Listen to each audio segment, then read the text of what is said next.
ಆತ್ಮೀಯರೇ, M S ಚಾನಲ್ಗೆ ಸುಸ್ವಾಗತ. ಎಮ್ ಎಸ್ ಚಾನಲನ್ನು ಸಬ್ಸ್ಕ್ರೈಬ್ ಮಾಡಿಕೊಳ್ಳಿ ಹಾಗೂ ಕೆಳಗೆ ಕಾಣುವ ಬೆಲ್ ಐಕನನ್ನು ಒತ್ತಿ ಎಲ್ಲ ವಿಡಿಯೋಗಳನ್ನು ನೋಡಿ ಆನಂದಿಸಿ. ಎಲ್ಲರಿಗೂ ಒಳಿತಾಗಲಿ, ಎಲ್ಲರಿಗೂ ಶುಭವಾಗಲಿ.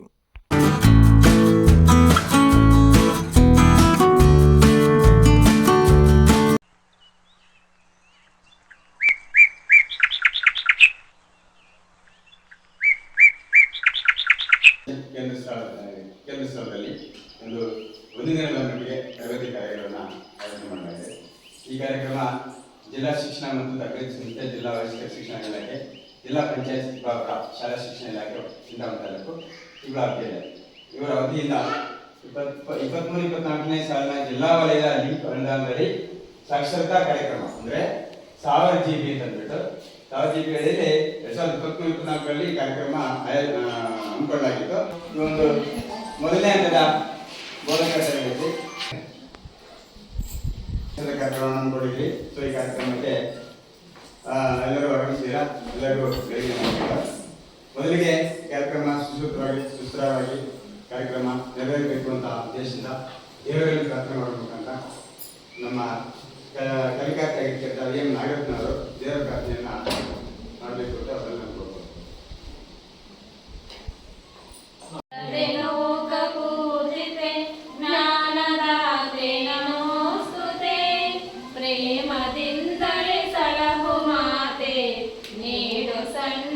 ಸೌಖ್ಯದಾತೆ ತಾಯಿ ಶಾರದೆ ಲೋಕ ಪೂಜಿತೆ ಜ್ಞಾನದಾತೆ ನಮೋಸ್ತುತೆ.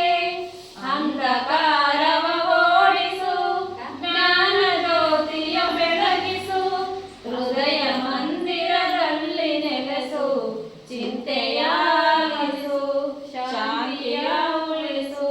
ತಾಯಿ ಶಾರದೆ ಲೋಕ ಪೂಜಿತೆ ಜ್ಞಾನದಾತೆ ನಮೋಸ್ತುತೆ. ನಿನ್ನ ಮಡಲಿನ ಮಕ್ಕಳಮ್ಮ, ನಿನ್ನ ನಂಬಿದ ಕಂದರಮ್ಮ, ನಿನ್ನ ಕರುಣೆಯ ಬೆಳಗಲಮ್ಮ, ನಾಲನು ಬೆಳಗಮ್ಮ, ನಮ್ಮ ಕೋರಿಕೆ ಹಾಲಿಸಮ್ಮ. ತಾಯಿ ಶಾರದೆ ಲೋಕ ಪೂಜಿತೆ ಜ್ಞಾನದಾತೆ ನಮೋಸ್ತುತೆ. ಒಳ್ಳೆ ಮಾತುಗಳಾಡಿಸು, ಒಳ್ಳೆ ಕೆಲಸವ ಮಾಡಿಸು, ಒಳ್ಳೆ ದಾರಿಯಲೆಮ್ಮ ನಡೆಸು, ವಿದ್ಯೆಯ ಕಲಿಸು, ಆಸೆ ಪೂರೈಸು. ತಾಯಿ ಶಾರದೆ ಲೋಕ ಪೂಜಿತೆ ಜ್ಞಾನದಾತೆ ನಮೋಸ್ತುತೆ. ನಾಗರತ್ನ ಮತ್ತು ಎಲ್ಲರ ಪರವಾಗಿ ಹೃತ್ಪೂರ್ವಕ ಧನ್ಯವಾದಗಳು. ಈಗ ಕಾರ್ಯಕ್ರಮದ ಉದ್ಘಾಟನೆಯನ್ನು ದಯವಿಟ್ಟು ನಮ್ಮ ಡೈರೆಕ್ಟರ್ ಉಪನ್ಯಾಸಕರಾದ ಶ್ರೀಯುತ ಆನಂದ ಸರ್ ಅವರು ಸಮೇತವಾಗಿ, ಮತ್ತೆ ನಮ್ಮ ಇದೇ ಶಾಲೆಯ ಪ್ರೌಢಶಾಲೆಯ ಶಿಕ್ಷಕರಾದ ಅನಿಲ್ ಕುಮಾರ್, ಮತ್ತೆ ಪ್ರೌಢಶಾಲೆ ಮತ್ತೆ ವಿದ್ಯಾರ್ಥಿ ಆಗಿರ್ತಕ್ಕಂಥ ನಮ್ಮ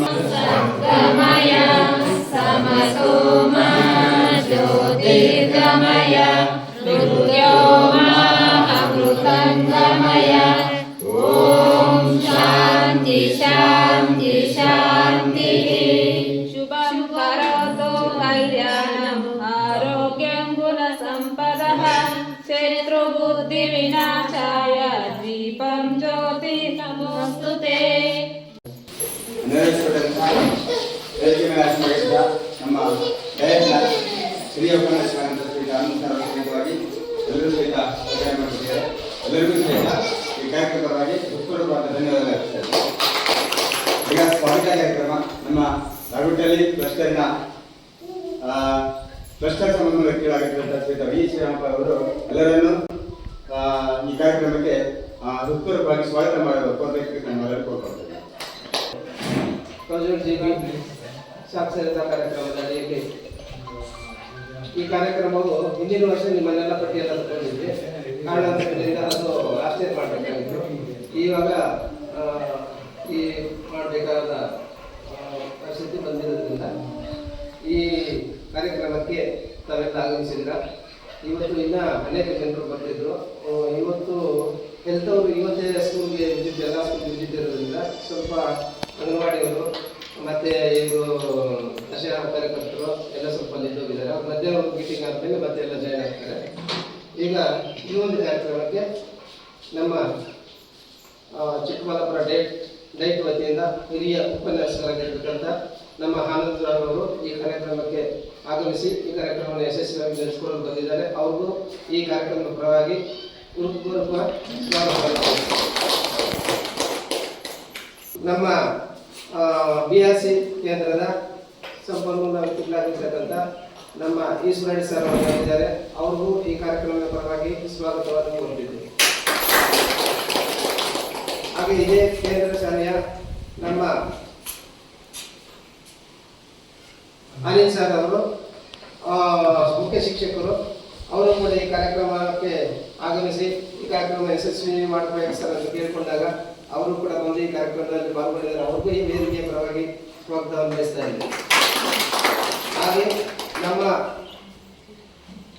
ಚಿಂತಾಮಣಿ ತಾಲೂಕಿನ ಪ್ರೌಢಶಾಲಾ ಶಿಕ್ಷಕರ ಸಹ ಶಿಕ್ಷಕರ ಸಂಘದ ಅಧ್ಯಕ್ಷರಾಗಿರ್ತಕ್ಕಂಥ ಶ್ರೀಯುತ ಮಂಜುನಾಥ್ ಸರ್ ಅವರು ಇಲ್ಲೇ ಇದ್ದಾರೆ. ಅವರಿಗೂ ಈ ಕಾರ್ಯಕ್ರಮದಲ್ಲಿ ಸ್ವಾಗತವನ್ನು ಮಾಡ್ತಾರೆ. ಹಾಗೆ ನಮ್ಮ ಕ್ಲಸ್ಟರ್ ಕೇಂದ್ರದ ಬಡ್ತಿ ಮುಖ್ಯ ಶಿಕ್ಷಕರಾಗಿರ್ತಕ್ಕಂಥ ನಮ್ಮ ನಾಗರಾಜ್ ಸರ್ ಅವರು ಈ ಕಾರ್ಯಕ್ರಮಕ್ಕೆ ಆಗಮಿಸಿದ್ದಾರೆ. ಅವ್ರಿಗೂ ಈ ಕಾರ್ಯಕ್ರಮದ ಪರವಾಗಿ ಸ್ವಾಗತವನ್ನು ಬಯಸ್ತೇವೆ. ಹಾಗೆ ಈ ಕಾರ್ಯಕ್ರಮಕ್ಕೆ ಪ್ರತ್ಯಕ್ಷವಾಗಿ ಪರೋಕ್ಷವಾಗಿ ಸಹಕರಿಸಿದ ನಮಗೆಲ್ಲರಿಗೂ ಕೂಡ ಸ್ವಾಗತವನ್ನು ಬಯಸುತ್ತಿದ್ದೇವೆ. ಹಾಗೂ ಸ್ವಯಂಪ್ರೇರಿತರಾಗಿ ನಾವು ಸಾಕ್ಷರತೆಯನ್ನು ನಿರ್ಮೂಲನೆ ಮಾಡೋಕ್ಕೆ ನಾವು ಸಿದ್ಧರಿದ್ದೀವಿ ಅಂತಕ್ಕಂಥ ದೃಷ್ಟಿಯಿಂದ ಸಕಾಲಕ್ಕೆ ಬಂದು ಹಾಜರಾಗಿದ್ದೀರಾ ಎಲ್ಲ ಹೆಣ್ಮಕ್ಳಿಗೂ ಮತ್ತು ಎಲ್ಲ ನಮ್ಮ ಸಹೋದ್ಯೋಗಿಗಳಿಗೂ ಮತ್ತು ಎಲ್ಲ ಮಿತ್ರರಿಗೂ ಕೂಡ ಸ್ವಾಗತವನ್ನು ಬಯಸ್ತಾ ಇದ್ದೀವಿ. ಈ ಸ್ವಾಗತ ಕಾರ್ಯಕ್ರಮವನ್ನು ನಡೆಸಿಕೊಟ್ಟಂತ ಅವಕಾಶ ಕೊಟ್ಟಂತ ತಮಗೆಲ್ಲರಿಗೂ ವಂದಿಸ್ತಾ ಇದುವರೆಗೂ ನಮ್ಮ ಕೇರಳ ಕಷ್ಟನ ಸಂಪನ್ಮೂಲ ವ್ಯಕ್ತಿಗಳಾಗಿರ್ತಕ್ಕಂಥ ಶ್ರೀ ಶ್ರೀರಾಮ್ನವರು ಎಲ್ಲರನ್ನ ವೇದಿಕೆಗೆ ಸ್ವಾಗತವನ್ನು ಬಯಸಿದ್ದಾರೆ ಕಾರ್ಯಕ್ರಮಕ್ಕೆ. ಅವರಿಗೂ ಸಹಿತ ನಾನು ಈ ಒಂದು ಕಾರ್ಯಕ್ರಮದ ಪರವಾಗಿ ಮತ್ತು ಕೇರಳ ಕಷ್ಟದ ಪರವಾಗಿ ಮತ್ತು ವ್ಯಕ್ತಿಗಳ ಪರವಾಗಿ ಎಲ್ಲರ ಪರವಾಗಿ ನಾನು ಹೃತ್ಪೂರ್ವಕ ಸ್ವಾಗತವನ್ನು ಈ ಕಾರ್ಯಕ್ರಮ ನಾನು ಅವರಿಗೆ ಬಯಸ್ತಾ ಇದ್ದೀನಿ.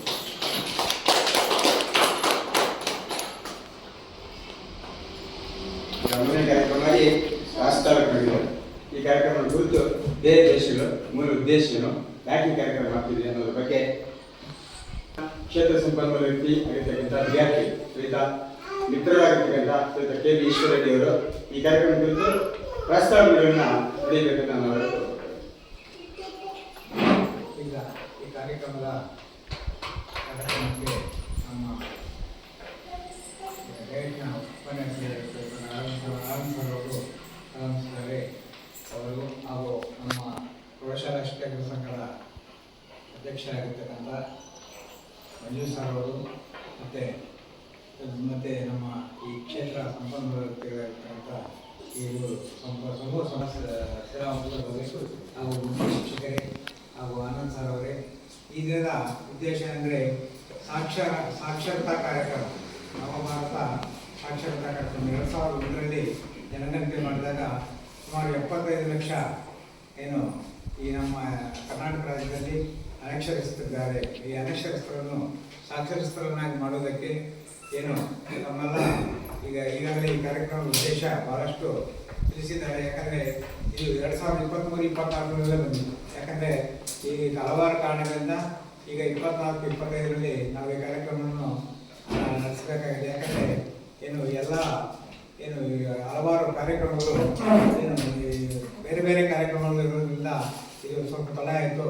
ಆದ್ದರಿಂದ ಏನೇ ಕಾರ್ಯಕ್ರಮಗಳಿದ್ರೂ ಸಹ ನಮ್ಮ ಈ ಹಳ್ಳಿಗಳಲ್ಲಿ ಈ ಸಾಕ್ಷರತಾ ಕಾರ್ಯಕ್ರಮವನ್ನು ನಿಮ್ಮಂತಹ ವಿದ್ಯಾವಂತರು, ಯಾಕಂದರೆ ಈ B.Ed ಆಗಿರ್ಬೋದು ಮತ್ತು ಕೆಲವು ಡಿಗ್ರಿಗಳಾಗಿ ಪಡೆದು ನೀವು ಈ ಹಳ್ಳಿಯಲ್ಲಿರ್ತಕ್ಕಂಥ ಅನಕ್ಷರಸ್ಥರನ್ನು ಪಟ್ಟಿ ಮಾಡಿ ಆವಾಗಲೇ ನಮ್ಮ ಇಲಾಖೆಗೆ ಕೊಟ್ಟಿದ್ದೀರಾ. ಈ ಪಟ್ಟಿ ಮಾಡಿರ್ತಕ್ಕಂಥ ಈ ಅನಕ್ಷರಸ್ಥರನ್ನು ಸಾಕ್ಷರಸ್ಥರನ್ನಾಗಿ ಮಾಡುವುದು ನಮ್ಮ ಮೂಲ ಉದ್ದೇಶವಾಗಿದೆ. ಸರ್ಕಾರ ಇದಕ್ಕೆ ಬಹಳಷ್ಟು ಯೋಜನೆಗಳನ್ನು ಹಾಕೊಂಡು ಪ್ರತಿಯೊಬ್ಬರು ಅನಕ್ಷರಸ್ಥರಾಗಬೇಕು ಅನ್ನುವ ಉದ್ದೇಶದಿಂದ ಇಲ್ಲಿ ನಮ್ಮ ಭಾರತ ದೇಶದಲ್ಲಿ ಯಾರೂ ಸಹ ಅನಕ್ಷರಸ್ಥರಿರಬಾರದು, ಎಲ್ಲ ಅಕ್ಷರಸ್ಥರಾಗಬೇಕು ಅನ್ನುವ ಉದ್ದೇಶದಿಂದ ನಮ್ಮ ರಾಜ್ಯದಲ್ಲಿ ಮತ್ತು ಇದು ನವಭಾರತ ಸಾಕ್ಷರತಾ ಕಾರ್ಯಕ್ರಮ ಆಗಿರೋದ್ರಿಂದ ಪ್ರತಿಯೊಬ್ಬರು ಸಹ ಅಷ್ಟೇ ಏನು ನಮ್ಮಲ್ಲಿರ್ತಕ್ಕಂಥ ಅನಕ್ಷರಸ್ಥರನ್ನು ನಾವು ಭರ್ತಿ ಮಾಡಿರ್ತಕ್ಕಂಥವ್ರಿಗೆ ನೀವು ಏನು ತಾವುಗಳು ವರ್ಗ ವರ್ಗದವರು ಅಂತ ಗುರುತಿಸಿ ಇವರಿಗೆ ನಿಮಗೆ ಏನು ನೀವು ಮಾಡಿರ್ತಕ್ಕಂಥ ವಿಷಯ ಏನಂದರೆ ನೀವು ಯಾಕಂದರೆ ಮಕ್ಕಳನ್ನ ಯಾವ ರೀತಿ ನಾವು ಇದು ಮಾಡ್ತೀವೋ ಯಾಕಂದರೆ ಅವರ ಹಲವಾರು ಕಾರಣಗಳಿಂದ ಅನಕ್ಷರಸ್ಥ ಯಾಕಂದರೆ ಅನುಕೂಲಗಳಿಲ್ಲ ಅವರ ಓದೋದಕ್ಕೆ ಅನಾನುಕೂಲಗಳಿಂದ ಕೆಲವು ಬಡವರಿರ್ತಾರೆ ಅನೇಕ ಏನು ವ್ಯಕ್ತಿಗಳು ಏನು ಅವ್ರ ಮನೆಯಲ್ಲಿ ಅನುಕೂಲ ಇರೋಲ್ಲ ಕೂಲಿ ಮಾಡೋರು ಇರ್ತಾರೆ ಬಡವರು ಜಾಸ್ತಿ ಯಾಕಂದರೆ ಶಾಲೆ ಕಲಿಸುವ ಇದು ಅವ್ರ ಹತ್ರ ಇರಲಿಲ್ಲ ಏನು ಅಷ್ಟು ಸಾಮರ್ಥ್ಯ ಇರ್ತಾ ಇರಲಿಲ್ಲ ಅದನ್ನ ದಯವಿಟ್ಟು ಯಾಕಂದರೆ ಈಗ ಪ್ರತಿಯೊಬ್ಬರು ಅಷ್ಟೇ ಏನು ಈಗ ಇವರನ್ನು ಏನು ಅಕ್ಷರಸ್ಥರನ್ನಾಗಿ ಮಾಡಿ ಅವರಿಗೆ ಸ್ವಲ್ಪ ಏನು ಅಕ್ಷರ ಜ್ಞಾನ ಕಲಿಸಿ ಏಕೆ ಅವರು ಒಂದು ಬೋರ್ಡ್ ಆಗಿರ್ಬೋದು ಓದೋದಾಗಿರ್ಬೋದು ಒಂದು ವಿಷಯ ಏನೋ ಗ್ರಾಮ ಪಂಚಾಯತ್ ಏನೇನು ಸವಲತ್ತುಗಳು ಬರುತ್ತೆ ನಮ್ಗೆ ಏನೇನು ಅನುಕೂಲಗಳು ಬರುತ್ತೆ ಏನೇನು ಅನಾನುಕೂಲ ಆಗ್ತಾ ಇದೆ ಈ ಸಾಕ್ಷರತಾ ಕಾರ್ಯಕ್ರಮದಿಂದ ನಮಗೆ ಏನು ಅನುಕೂಲ ಆಗುತ್ತೆ ಅಂತ ಅನ್ನೋದನ್ನು ಅವರಿಗೆ ತಿಳಿ ಹೇಳ್ತಾ ನೀವು ಯಾಕಂದರೆ ಮಕ್ಕಳು ಯಾವ ರೀತಿ ಕಲಿಸ್ತಾರೆ ಅದೇ ರೀತಿ ಅವರಿಗೆ ನೀವು ಸಹ ಅವರಿಗೆ ಸಮಯಾವಕಾಶದ ಕೊರತೆ ಇದೆ ಯಾಕಂದರೆ ಕೆಲಸಗಳು ಹೋಗ್ತಾರೆ ಹಗಲೆಲ್ಲ ಕೆಲಸಕ್ಕೆ ಹೋಗ್ತಾರೆ ಕಷ್ಟಕ್ಕೆ ಕೂಲಿಗೆ ಹೋಗ್ತಾರೆ ಸಾಯಂಕಾಲ ಬಂದು ಪಾಪ ಸುಸ್ತಾಗಿರ್ತಾರೆ ಅಂಥವ್ರನ್ನು ನೀವು ಏನೋ ಒಂದು ಕಡೆ ಸೇರಿಸ್ಬಿಟ್ಟು ಒಂದು ಚಾವಡಿ ಆಗಿರ್ಬೋದು ಶಾಲೆ ಆಗಿರ್ಬೋದು ಒಂದು ಕಡೆ ಸೇರಿಸ್ಬಿಟ್ಟು ಅವರಿಗೆ ಸ್ವಲ್ಪ ಜ್ಞಾನವನ್ನು ನಿಮ್ಮಿಂದ ಅವರು ಪಡೆದು ಅವರು ಸಹ ಅಕ್ಷರಸ್ಥರಾಗಿ ನಮ್ಮಲ್ಲಿ ನಮ್ಮ ದೇಶ ಮತ್ತು ನಮ್ಮ ರಾಜ್ಯದ ಪ್ರತಿಯೊಬ್ಬರೂ ಸಹ ಅಷ್ಟೇ ಅಕ್ಷರಸ್ಥರನ್ನಾಗಿ ಮಾಡಿದರೆ ಈಗ ಕೇರಳ ಇದೆ 98% 99% ಇದೆ ಯಾಕಂದರೆ ಸಾಕ್ಷರಸ್ಥರಾಗಿದ್ದಾರೆ ಅಂತ ಏನು ನಮ್ಮ ಭಾರತ ಸರ್ಕಾರ ಗಮನಿಸಿದೆ ಯಾಕಂದರೆ ಕೆಲವು ರಾಜ್ಯಗಳಲ್ಲಿ ಬಹಳಷ್ಟು ಮುಂದುವರೆದಿದ್ದಾರೆ ನಮ್ಮ ರಾಜ್ಯದಲ್ಲಿ ಇನ್ನೂ ಏನೋ ಅವಶ್ಯಕತೆ ಇದೆ ಸಾಕ್ಷರತನೂ ಇಲ್ಲ ಅನಕ್ಷರಸ್ಥರು ಜಾಸ್ತಿ ಇದ್ದಾರೆ ಅಂತ ಏನು ಗುರುತಿಸಿ ನಿಮ್ಮನ್ನು ಆಯ್ಕೆ ಮಾಡಿಕೊಂಡು ಯಾಕಂದರೆ ನಿಮ್ಮಲ್ಲಿ ನಮ್ಮ ಗ್ರಾಮದಲ್ಲಿ ಯಾರು ಅನಕ್ಷರಸ್ಥರಿದ್ದಾರೆ ಅವ್ರನ್ನ ಪಟ್ಟಿ ಮಾಡಿ ಅವರಿಗೆ ನೀವು ಏನು ಸ್ವಲ್ಪ ಏನು ಪ್ರತಿಯೊಂದು ದಿವಸ ಸಾಯಂಕಾಲ ಏನು ಅವರಿಗೆ ಅಕ್ಷರ ಜ್ಞಾನವನ್ನು ಕಲಿಸ್ತಾ ಏನು ನೀವು ಇದು ಮಾಡ್ತೀರಾ ಅಂತ ಒಂದು ಭರವಸೆಯನ್ನು ಇಟ್ಕೊಳ್ತಾ ಏನು ಸರ್ಕಾರ ಯೋಜನೆಯನ್ನು ಹಮ್ಮಿಕೊಂಡಿದೆ ಈ ಕಾರ್ಯಕ್ರಮ ಯಶಸ್ವಿಯಾಗಬೇಕಾದ್ರೆ ನಮ್ಮೆಲ್ಲರ ಮಾತ್ರ ಬಹಳಷ್ಟು ಮುಖ್ಯ ಯಾಕಂದರೆ ಬರೀ ಆರ್ಡರ್ ಮಾಡೋದಲ್ಲ ಅದನ್ನು ಇಂಪ್ಲಿಮೆಂಟ್ ಮಾಡೋದು ಬಹಳಷ್ಟು ಕಷ್ಟ ಇದೆ ಯಾಕಂದರೆ ಪ್ರತಿಯೊಬ್ಬರು ಅಷ್ಟೇ ಅವರು ಏನು ಅನಕ್ಷರಸ್ಥರಿಗೆ ಅಕ್ಷರ ಕಲಿಸೋದಂದ್ರೆ ಬಹಳ ಕಷ್ಟ ಇದೆ ಮಕ್ಕಳ ಹತ್ರ ನಾವು ಕೂತ್ಕೊಂಡು ಮಕ್ಕಳು ಕಲಿಸೋದೇ ಕಷ್ಟ ಇದೆ ಅದೇ ರೀತಿ ದೊಡ್ಡವರು ಯಾಕಂದರೆ ಅವರು ಏನು ನಮ್ಮಿಂದ ದೊಡ್ಡವರಾಗಿರ್ಬೋದು ಹಿರಿಯರೇ ಇರ್ತಾರೆ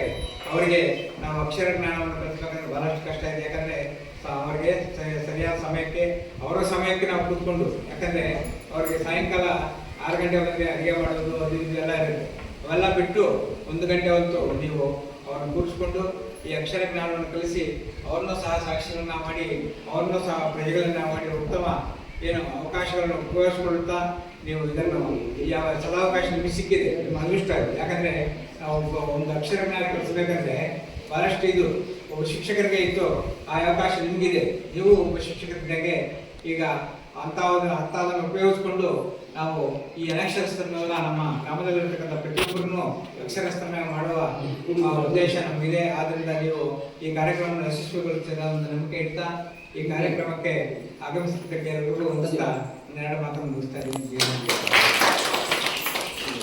ನಮ್ಮ ಕ್ಷೇತ್ರ ಸಂಪನ್ಮೂಲ ವ್ಯಕ್ತಿ ವಿದ್ಯಾರ್ಥಿ ಮಿತ್ರರಾಗಿರ್ತಕ್ಕಂಥ ಶ್ರೀ KV ಈ ಒಂದು ಕಾರ್ಯಕ್ರಮದ ಕುರಿತಾಗಿ ಇದರ ಉದ್ದೇಶ ಏನು ಯಾತಕ್ಕಾಗಿ ಈ ಕಾರ್ಯಕ್ರಮ ಹಮ್ಮಿಕೊಂಡಿದ್ರಿ ಇದರ ಒಂದು ಮೂಲಭೂತ ಒಂದು ಅಂಶಗಳೇನು ಅನ್ನೋದ್ರ ಬಗ್ಗೆ ತಿಳಿಸ್ಕೊಟ್ಟಿದ್ದಾರೆ ಜೊತೆಗೆ ನಿಜವಾಗ್ಲೂ ಸಹಿತ ಇದೊಂದು ಅತ್ಯುತ್ತಮವಾದ ಕಾರ್ಯಕ್ರಮ ಯಾಕಂದರೆ ಅಕ್ಷರದಾತ ಗುರು ಅಂತ ಕರಿತೀವಿ ಒಂದು ಅಕ್ಷರ ಕಲಿಸ್ಕೊಟ್ಟವರು ಸಹಿತ ಗುರುಗಳಿಗೆ ಸಮಾನ ಜೊತೆಯಲ್ಲೇ ನಮಗೆ ಮಾರ್ಗದರ್ಶನ ಕೊಟ್ಟವರು ನಮಗೆ ಬುದ್ಧಿವಾದ ಹೇಳಿದವರು ನಮಗೆ ಉತ್ತಮ ಮಾರ್ಗವನ್ನು ತೋರಿಸ್ಕೊಟ್ಟವರು ಸಹಿತ ಗುರುಗಳಿಗೆ ಸಮಾನ ಅಂತ ನಾವು ಭಾವಿಸ್ತೇವೆ ಹಾಗಾಗಿ ನೀವು ಈ ಗುರುಗಳ ಸ್ಥಾನಕ್ಕೆ ಏನು ಅನಕ್ಷರಸ್ಥರಿಗೆ ನಾವು ವಿದ್ಯಾಭ್ಯಾಸವನ್ನು ಕಲಿಸ್ಕೊಡ್ಬೇಕು ಯಾಕಂದರೆ ನಾವು ಅನಕ್ಷರನ್ನ ಸಾಕ್ಷರನ್ನಾಗಿ ಮಾಡೋದೇ ಒಂದು ದೊಡ್ಡ ಇಶ್ಯೂ ಯಾಕಂದರೆ ಅವರು ಅಂದಿನ ಕಾಲದಲ್ಲಿ ಅವರ ಪರಿಸ್ಥಿತಿಗೆ ಅನುಗುಣವಾಗಿ ಶಾಲೆಗೆ ಹೋಗ್ತಿರ್ಬೋದು ಅಂಥವರಿಗೆ ನಾವೀಗ ಶಿಕ್ಷಣ ಮಾಡಿಸ್ಕೊಟ್ಟು ನಮ್ಮ ದೇಶವನ್ನು ಮುನ್ನಡೆಸೋದಕ್ಕೆ ನಾವೆಲ್ಲರೂ ಒಂದು ಒಳ್ಳೆಯ ಉಜ್ವಲವಾದ ಭವಿಷ್ಯದ ವಿಚಾರಕ್ಕಾಗಿ ನಾವು ಹೆಜ್ಜೆ ಇಡ್ತಾ ಇದ್ವಿ ಅದಕ್ಕೆ ತುಂಬ ಉತ್ತಮವಾದ ಕಾರ್ಯಕ್ರಮ ಇದೆ ಅದ್ರ ಬಗ್ಗೆ ನಮಗೆ ಈಶ್ವರಡಿಯವರು ತಿಳಿಸ್ಕೊಟ್ಟಿದ್ದಾರೆ ಸೊ ಅವರಿಗೆ ಕಾರ್ಯಕ್ರಮವಾಗಿ ಹೃತ್ಪೂರ್ವಕ ಧನ್ಯವಾದ. ಹಾಗೆಯೇ ನಮ್ಮ ಇದೇ ಶಾಲೆಯ ಶಿಕ್ಷಕರು ಹಾಗೂ ಮಿತ್ರರು ಮತ್ತೆ ಪ್ರೌಢಶಾಲಾ ಶಿಕ್ಷಕರ ಸಂಘದ ಅಧ್ಯಕ್ಷರು ಆಗಿರ್ತಕ್ಕಂತಹ ಶ್ರೀಯುತ ಮಂಜುನಾಥ್ ಸರ್ ಅವರು ಈ ಕಾರ್ಯಕ್ರಮ ಕುರಿತು ಮಾತಾಡಬೇಕು ನಾನು ಅವರಿಗೆ ಕೊಡ್ತೇನೆ. ಈ ದಿನ ಜಿಲ್ಲಾ ಶಿಕ್ಷಣ ಮತ್ತು ತರಬೇತಿ ಸಂಸ್ಥೆ ವಯಸ್ಕರ ಶಿಕ್ಷಣ ಹಾಗೂ ಜಿಲ್ಲಾ ಪಂಚಾಯತ್ ಹಾಗೂ ಶಾಲಾ ಶಿಕ್ಷಣ ವತಿಯಿಂದ ಈ ಒಂದು ಸಾಕ್ಷರತಾ ಕಾರ್ಯಕ್ರಮವನ್ನು ಹಮ್ಮಿಕೊಂಡಿದ್ದು 1000 GB ಅನ್ನುವಂಥ ಒಂದು ಇದರಲ್ಲಿ ಮೊದಲನೇ ಹಂತದ ಬೋಧಕರ ಒಂದು ತರಬೇತಿ ಕಾರ್ಯಕ್ರಮದ ಅಧ್ಯಕ್ಷತೆಯನ್ನು ವಹಿಸಿರುವಂಥ ಹಿರಿಯರು, ನಮ್ಮ ಒಂದು ಶಾಲೆಯನ್ನ ದತ್ತು ತೆಗೆದುಕೊಂಡಿರುವಂತಹ ಜಿಲ್ಲಾ ಶಿಕ್ಷಣ ಮತ್ತು ತರಬೇತಿ ಸಂಸ್ಥೆಯ ಹಿರಿಯ ಉಪನ್ಯಾಸಕರಾದಂತಹ ಶ್ರೀಯುತ ಆನಂದ್ ಸರ್ ಅವರೇ ಹಾಗೂ ಈಶ್ವರಡ್ಡಿ ಸರ್ ಅವರೇ, ಶ್ರೀರಾಮಪ್ಪ ಅವರೇ ಹಾಗೂ ನಾಗರಾಜ್ ಸರ್ ಅವರೇ ಹಾಗೂ ನಮ್ಮ ಮುಂದೆ ಕುಳಿತಿರುವಂತ ನಿಮ್ಮನ್ನೆಲ್ಲ ನಾನು ನಕ್ಷತ್ರಗಳಂತ ನಾನು ಸಂಬೋಧಿಸ್ತೀನಿ. ಯಾಕಂದ್ರೆ ನಭೋಮಂಡಲದಲ್ಲಿ ನಕ್ಷತ್ರ ಯಾವ ರೀತಿ ಹೊಳಿತಾ ಇರುತ್ತೆ ಅದೇ ರೀತಿ ನೀವು ಕೂಡ ಇವತ್ತು ಆ ಒಂದು ನಕ್ಷತ್ರಗಳ ಏನ್ ಕೆಲಸ ಮಾಡ್ತಾ ಆ ಕೆಲಸವನ್ನು ನೀವು ಮಾಡ್ತಾ ಇದ್ದೀರಾ. ಯಾಕಂದ್ರೆ ಇವತ್ತು ನಮ್ಮ ಒಂದು ದೇಶದಲ್ಲಿ ಅನಕ್ಷರತೆ ಅನ್ನೋದು ತುಂಬಾ ಎದ್ದು ಕಾಣಿಸ್ತದೆ. ಬೇರೆ ನಾವು ದೇಶಗಳಿಗೆ ಹೋಲಿಕೆ ಮಾಡಿದಾಗ ನಮ್ಮ ದೇಶದಲ್ಲಿ ಜಾಸ್ತಿ ಅನಕ್ಷರತೆ ಇದೆ. ಅದರಲ್ಲಿ ಕೆಲವೊಂದು ರಾಜ್ಯಗಳಲ್ಲಿ 100%, ಈಗ ಕೇರಳ 100% ಅಲ್ಲಿ ಸಾಕ್ಷರತೆ ಇದೆ. ನಮ್ಮ ರಾಜ್ಯದಲ್ಲಿ ಈಗಾಗಲೇ ಸರ್ ಹೇಳಿದ್ರು, ಕಳೆದ ಸಾಲಿನಲ್ಲಿ ಸುಮಾರು 75 ಲಕ್ಷ, ಈಗ ಇನ್ನೂ ಜಾಸ್ತಿ ಆಗುತ್ತೆ. ಅಂದ್ರೆ ಆ ಸಾಲಿಗೆ ಹೋಲಿಸಿದಾಗ ಅನಕ್ಷರತೆ ಜಾಸ್ತಿ ಇತ್ತು ಅಂತ ಸಂದರ್ಭದಲ್ಲಿ. ಯಾಕಂದ್ರೆ ಇವತ್ತು ನಾವು ನಮ್ಮ ಶಾಲೆಗಳಲ್ಲೇ ಮಕ್ಕಳು ಶಾಲೆ ಬಿಟ್ಟು ಹೋಗ್ತಾ ಇದ್ದಾರೆ. ಅನೇಕ ನಿಮ್ಮೂರಲ್ಲೇ ಇರ್ತಾರೆ ಶಾಲೆ ಬಿಟ್ಟ ಮಕ್ಕಳು. ಅಂತ ಮಕ್ಕಳನ್ನು ಕೂಡ ನೀವು ಹಿಡಿಬೇಕು, ಶಾಲೆಗೆ ಬರೋ ಪ್ರೇರೇಪಿಸಬೇಕು. ಯಾಕಂದ್ರೆ ಇವತ್ತು ಅವರು ದುಡ್ಡು ಮಕ್ಕ ನೋಡಿದ ತಕ್ಷಣ ಅವ್ರು ಶಾಲೆಗಳನ್ನು ಬಿಡ್ತಾ ಇದ್ದಾರೆ. ಅಂತ ಮಕ್ಕಳನ್ನ ನೀವು ಪ್ರೇರೇಪಿಸಿ ಶಾಲೆಗಳನ್ನು ಕಳಿಸೋದಕ್ಕೆ ನೀವು ಕೂಡ ಒಂದು ಪ್ರೇರಣೆ ಕೊಡಿ. ಅದೇ ರೀತಿ ನಿಮ್ಮ ಹಳ್ಳಿಗಳಲ್ಲಿ ಬೇಕಾದಷ್ಟು ಜನ ಅನಕ್ಷರಿಸಿದ್ದಾರೆ. ಅವರಿಗೆ ಒಂದು ವಿದ್ಯಾದಾನವನ್ನು ನಾವು ಕೊಟ್ಟಾಗ, ಅರಿವನ್ನು ಮೂಡಿಸಿದಾಗ, ಆ ಒಂದು ಅವೇರ್ನೆಸ್ ನಾವು ಕೊಟ್ಟಾಗ ಅವರಿಗೆ ಸಾಕಷ್ಟು ವಿಷಯಗಳು ತಿಳ್ಕೊಂಡ್ರೆ. ಯಾಕಂದ್ರೆ ಇವತ್ತು ನಾವು ಡಿಜಿಟಲ್ ಯುಗದಲ್ಲಿ ಬರ್ತಾ ಇದ್ದೀವಿ, ಪ್ರತಿಯೊಬ್ಬರು ಮಾತಾಡ್ತಾ ಇದ್ದಾರೆ. ಈಗ ನಿಮ್ಮ ಮನೆಯಲ್ಲಿ ನಿಮ್ಮ ಅಜ್ಜಿ ಕೂಡ ಇಂಗ್ಲಿಷ್ ಪದಗಳನ್ನು ಉಪಯೋಗಿಸ್ತಾರೆ, ಗೊತ್ತಿಲ್ಲದೇ ಉಪಯೋಗಿಸ್ತಾರೆ. ಯಾಕಂದ್ರೆ ಆಡು ಭಾಷೆ ಬಂದ್ಬಿಟ್ಟಿರುತ್ತೆ. ಆದ್ರೆ ಅವ್ರಿಗೆ ಅದನ್ನ ಬರವಣಿಗೆ ಮುಖಾಂತರ ತೋರಿಸಿದಾಗ ಅವ್ರಿಗೆ ಇನ್ನೂ ಎಷ್ಟೊಂದು ಸಂತೋಷ ಆಗುತ್ತೆ. ಯಾಕಂದ್ರೆ ನಾವು ಮಾತನಾಡ್ತಾ ಇದ್ದಾಗ ಅನೇಕ ಪದಗಳು ಬರ್ತಾನೆ ಇರುತ್ತೆ, ಇಂಗ್ಲಿಷ್ ಪದಗಳು ನಮ್ಗೆ ಗೊತ್ತೇ ಇರಲ್ಲ. ಅವ್ರು ಕೂಡ ಮಾತಾಡ್ತಾ ಇರ್ತಾರೆ, ಆದ್ರೆ ಕೇಳಿದಾಗ ಅವ್ರು ಹೇಳ್ತಾರೆ. ಯಾಕಂದ್ರೆ ಅದು ಏನಂದ್ರೆ ಆಡು ಭಾಷೆ. ನಾವು ಮಾತಾಡ್ತಾ ಟಿವಿಗಳನ್ನು ನೋಡಿರ್ತಾರೆ, ಈ ಒಂದು ಸೀರಿಯಲ್ ನೋಡ್ತಾ ಇದ್ದಾಗ ಅವ್ರು ಉಪಯೋಗಿಸ್ತಾ ಇರ್ತಾರೆ, ಅನೇಕ ಸಲ ಉಪಯೋಗಿಸ್ತಾ ಇರ್ತಾರೆ. ಆ ಪದಗಳು ಇವ್ರಿಗೂ ಬಂದ್ಬಿಡುತ್ತೆ, ಆದ್ರೆ ಅದ್ರ ಅರ್ಥ ಕೂಡ ಗೊತ್ತಿರುತ್ತೆ. ಈ ರೀತಿ ನೀವು ಅದನ್ನ ಕಲಿಸಿದಾಗ ಇನ್ನೂ ಸುಲಭವಾಗಿ ಕಲಿತಾರೆ. ಮತ್ತೆ ಅವರಿಗೆ ಆ ಒಂದು ಜ್ಞಾನ ಬಂದಾಗ ಅನೇಕ ಒಂದು ಕೆಟ್ಟ ಚಟಗಳನ್ನು ಕಲಿತಿರ್ತಾರೆ. ಹಳ್ಳಿಗಳಲ್ಲಿ ನೋಡಿರ್ತೀವಿ ನೀವು, ಕಡ್ಡಿ ಪುಡಿ ಹಾಕೋದು ತುಂಬಾ ಡೇಂಜರ್. ಇವತ್ತು ನೋಡಿ ಕ್ಯಾನ್ಸರ್ ಎಷ್ಟು ಬೆಳೀತಾ ಇದೆ ಅಂದ್ರೆ ಫಾಸ್ಟ್ ಆಗಿ ಅದು ಗ್ರೋ ಆಗ್ತಾ ಇದೆ ಕ್ಯಾನ್ಸರ್. ನಮ್ಮ ದೇಶದಲ್ಲಿ ಪ್ರತಿಯೊಂದು ನಮ್ಮ ದೇಹದಲ್ಲಿ ಪ್ರತಿಯೊಂದು ಸೆಲ್ಸ್ ಅಲ್ಲಿ ಕೂಡ ಇವತ್ತು ಕ್ಯಾನ್ಸರ್ ಕೋಶಗಳು ಉತ್ಪತ್ತಿ ಆಗ್ತಾ ಇದೆ. ಅದನ್ನ ಈಗ ಉಚಿತವಾಗಿ ಚಿಂತಾಮಣಿಯಲ್ಲಿ ಶಂಕರ್ ಕ್ಯಾನ್ಸರ್ ಕಂಟ್ರಿ ಏನ್ ಮಾಡ್ತಾರೆ, ಪ್ರತಿಯೊಂದು ಹಳ್ಳಿಗಳಿಗೂ ಇವತ್ತು ಭೇಟಿ ಕೊಡ್ತಾ ಇದ್ದಾರೆ. ಉಚಿತವಾಗಿ ಅವರು ಕ್ಯಾನ್ಸರ್ ತಪಾಸಣೆ ಮಾಡ್ತಾ ಇದ್ದಾರೆ, ಉಚಿತವಾಗಿ ಅವರು ಆ ಒಂದು ಟ್ರೀಟ್ಮೆಂಟ್ ಕೊಡ್ತಾ ಇದ್ದಾರೆ. ನಿನ್ನೆ ಕೆಂಚಾರಹಳ್ಳಿಯಲ್ಲಿ ಒಂದು ವಾರದಿಂದ ನಡೀತಾ ಇದೆ ಕ್ಯಾಂಪ್. ಅದು ಮೊನ್ನೆ ಅವ್ರು ಸಿಕ್ಕಿದ್ರು, ಹೇಳಿದ್ರು PDO ಸರ್ ಅವ್ರು ಹೇಳಿದ್ರು. ಅದೇ ರೀತಿ ನಮ್ಮ ಒಂದು ಕೇರಳಿಗೂ ಬರ್ತಾರೆ ಅವ್ರ ಮುಂದೆ. ಯಾಕಂದ್ರೆ ಇವತ್ತು ಹಳ್ಳಿಗಳಲ್ಲಿ ಸಾಕಷ್ಟು ಜನ ಈ ಒಂದು ಕಡ್ಡಿ ಪುಡಿ ಜಿಗಿಯೋದನ್ನ ನೋಡಿದಿರಾ, ಗುಟ್ಕಾಗಳಂತೆ, ಪಾನ್ ಪರಾಗಗಳಂತೆ ಇವೆಲ್ಲ ಉಪಯೋಗಿಸ್ತಾ ಇದ್ದಾರೆ. ಜೆಂಟ್ಸು ಅಷ್ಟೇ ಸ್ಮೋಕಿಂಗ್ ಮಾಡೋದು. ಇದನ್ನ ನಾವು ಸಾಕ್ಷರತೆಯಲ್ಲಿ ಇವನ್ನೆಲ್ಲ ನಾವು ತಡೆಗಟ್ಟಬಹುದು. ಯಾಕಂದ್ರೆ ನಾನು ಸುಮಾರು 2011-12 ಜೋಡಿ ಹೊಸಳ್ಳಿಯಲ್ಲಿ ಕೆಲಸ ಮಾಡ್ತಾರೆ. ಆವಾಗ ಹಿಂಗೆ ಸಾಕ್ಷರತೆ ಕಾರ್ಯಕ್ರಮದಲ್ಲಿ ನಾನು 60 ಜನ ಮಾತೆಯರಿಗೆ, ಅಂದ್ರೆ ನನ್ನ ತಾಯಿಂದ ಸಭೆ ಕರ್ತಾ ಇದ್ದೆ. 60 ಜನ ತಾಯಿಂದ ನಾನು ಕ್ಯಾನ್ಸರ್ ಇದು ಕಡ್ಡಿ ಪುಡಿಯನ್ನು ಬಿಡಿಸಿದ್ದೆ ನಾನು. ಯಾಕಂದ್ರೆ ಆಗ ನಾನು ಕೆಲವು ಚಿತ್ರಗಳನ್ನ ತಗೊಂಡ್ಬಂದಿದ್ದೆ, ಈ ಕ್ಯಾನ್ಸರ್ ಹಾಸ್ಪಿಟಲ್ ಇಂದ ಕೆಲವು ಚಿತ್ರಗಳನ್ನ ತಗೊಂಡ್ಬಂದು. ಯಾಕಂದ್ರೆ ಯಾವ ರೀತಿ ಅವರು ವಿಕಾರವಾಗಿರ್ತಾರೆ, ಆ ಒಂದು ಟ್ರೀಟ್ಮೆಂಟ್ ಕೊಡೋದು ಯಾವ ರೀತಿ ಇರ್ತಾರೆ, ಅವನ್ನೆಲ್ಲ ತೋರಿಸಿದಾಗ ಆಟೋಮೆಟಿಕ್ ಆಗಿ ಅವರೆಲ್ಲ ಬಿಟ್ಬಿಡೋದು ಅದನ್ನೆಲ್ಲ. ಅಂದ್ರೆ ಇವನ್ನೆಲ್ಲ ನಾವು ಏನ್ ಮಾಡ್ಬೋದು, ಈ ಸಾಕ್ಷರತೆಯಿಂದ ನಾವು ಒಂದೊಂದು ನೋಡಿ ಪ್ರತಿಯೊಂದನ್ನು ನಾವು ಅದನ್ನ ಕೆಟ್ಟ ಚಟಗಳನ್ನು ಬಿಡಿಸ್ಬೋದು. ಎಷ್ಟೊಂದು ನಾವು ಕಾರ್ಯಕ್ರಮಗಳನ್ನ ಹಮ್ಮಿಕೊಳ್ಬಹುದು. ಯಾಕಂದ್ರೆ ಇಲ್ಲಿ ನಾನು ನೋಡ್ತಾ ಇದ್ದೆ, ಒಬ್ಬರು ಕೂಡ ನಿಮ್ಗೆ ಆ ಚಟಗಳಿಲ್ಲ ನೋಡ್ತಾ ಇದ್ದೆ. ಯಾಕಂದ್ರೆ ನೀವೆಲ್ಲ ಸಾಕ್ಷರ ವೀರರು ನೀವೆಲ್ಲ. ಯಾಕಂದ್ರೆ ನಿಮ್ಗೆ ಅದರ ಒಂದು ಅರಿವಿದೆ. ಅವ್ರು ಕೂಡ ಆ ಅರಿವನ್ನು ನಾವು ಮೂಡಿಸ್ಬೇಕು. ಯಾಕಂದ್ರೆ ಇವತ್ತು ನಾವು ಶಾಲೆಗೆ ಬರ್ತಾರೆ, ನಮ್ಮ ಪೇರೆಂಟ್ಸ್ ಹೇಳ್ತಾ ಇರ್ತೀವಿ ಅವನ್ನೆಲ್ಲ ಬಿಟ್ಬಿಡಿ ಅಂತ. ಪೋಷಕರು ಬಂದ ಮಕ್ಕಳು ಕೂಡ ನಾವು ಹೇಳ್ತಾ ಇರ್ತೀವಿ, ನಿಮ್ಮ ಮನೇಲಿ ನೀವು ಕೂಡ ಪ್ರಯತ್ನ ಪಡ್ಬೇಕು, ಅದನ್ನ ಬಿಡಿಸ್ಬೇಕು. ಯಾಕಂದ್ರೆ ಇವತ್ತು ಅದು ಮಾರಕ ಕಾಯಿಲೆ ಆಗಿದ್ದು ಗೊತ್ತಾ ಇದೆ. ಯಾಕಂದ್ರೆ ಫಸ್ಟ್ ಸ್ಟೇಜ್ ಅಲ್ಲಿ ನಾವು ಅದನ್ನು ಗುಣಪಡಿಸಬಹುದು, ಸೆಕೆಂಡ್ ಥರ್ಡ್ ಸ್ಟೇಜ್ ಬರ್ತಾ ಏನಾಗ್ತದೆ ಅದನ್ನ ಗುಣಪಡಿಸಕ್ ಆಗೋದೇ ಇಲ್ಲ, ದಿನಗಳು ಮುಂದೂಡ್ಬೋದು ಅಷ್ಟೇ. ಅಂತ ಒಂದು ಮಾರಕ ಕಾಯಿಲೆಯಿಂದ ನಾವು, ಯಾಕಂದ್ರೆ ಅದು ಸ್ವಯಂಕೃತ ಅಪರಾಧ. ನಾವೇ ಅದು ಇವತ್ತು ನಾವು ನೋಡ್ತಾ ಇದ್ವಿ, ಚಿಕ್ಕ ವಯಸ್ಸಿಗೆ ಮಕ್ಕಳು ಸಾಯ್ತಾ ಇದ್ದಾರೆ. 25-35 ವರ್ಷದ ಬೇಕಾದಷ್ಟು ಮಕ್ಕಳು ಇವತ್ತು ಸಾಯ್ತಾ ಇದ್ದಾರೆ. ನಾವು ಫೋಟೋಗಳು ನೋಡ್ತಾ ಇರ್ತೀವಿ, ಚಿಂತಾಮಣಿಯಲ್ಲಿ ಫೋಟೋಗಳು ಹಾಕ್ಬಿಡ್ತಾರೆ ಸರ್ಕಲ್ಗಳೆಲ್ಲ. ಯಾಕೆಂದ್ರೆ ಅವ್ರು ಕಲಿಯಬಾರದ ಅಭ್ಯಾಸಗಳನ್ನ ಕಲ್ತ್ಬಿಡ್ತಾರೆ. ಗುಟ್ಕಾಗಳು ಹಾಕದಂತೆ, ಅದೇನೋ ವಿಮಲ್ ಅಂತೆ, ಇವತ್ತು ಹಾಕೋದು ಪ್ರತಿಯೊಂದು ಕೆಟ್ಟ ಚಟಗಳಿಗೆ ಮಕ್ಕಳು ಬೀಳ್ತಾ ಇದ್ದಾರೆ. ಅದನ್ನೆಲ್ಲ ನೀವು ಕೂಡ ಹಳ್ಳಿಗಳಲ್ಲಿ ಅದನ್ನು ಸರಿಪಡಿಸ್ಬೇಕು, ಪೋಷಕರಿಗೆ ಹೇಳ್ಬೇಕು, ನಿಮ್ಮ ಮಕ್ಕಳನ್ನ ಸರಿಯಾಗಿ ನೋಡ್ಕೊಳ್ಳೋದು ಹೇಳ್ಬೇಕು ಅಂತ. ಈ ರೀತಿ ನೋಡಿ ಇವೆಲ್ಲ ಯಾವ್ದ್ರಿಂದ ಬರ್ತದೆ ಅಂದ್ರೆ ನಾವು ಅವ್ರಿಗೆ ಸಾಕ್ಷರತೆಯನ್ನ ಕಲಿಸ್ತಕ್ಕೆ ಹೋದಾಗ ನಾವು ಪ್ರತಿಯೊಂದು ವಿಷಯಗಳು ಬರುತ್ತೆ. ಆದ್ರಿಂದ ಇದನ್ನೆಲ್ಲ ಚೆನ್ನಾಗಿ ನೀವು ಈ ಒಂದು ಕಾರ್ಯಕ್ರಮವನ್ನು ನಡೆಸ್ಕೊಂಡು ಬರ್ತಿರೋಂಥ ಆಶಾಭಾವನೆಯಿಂದ ನಿಮ್ಗೆಲ್ಲರಿಗೂ ಮತ್ತೊಮ್ಮೆ ಈ ಒಂದು 2 ಮಾತು ಮಾತ್ರ ಅವಕಾಶ ಮಾಡಿಕೊಂಡು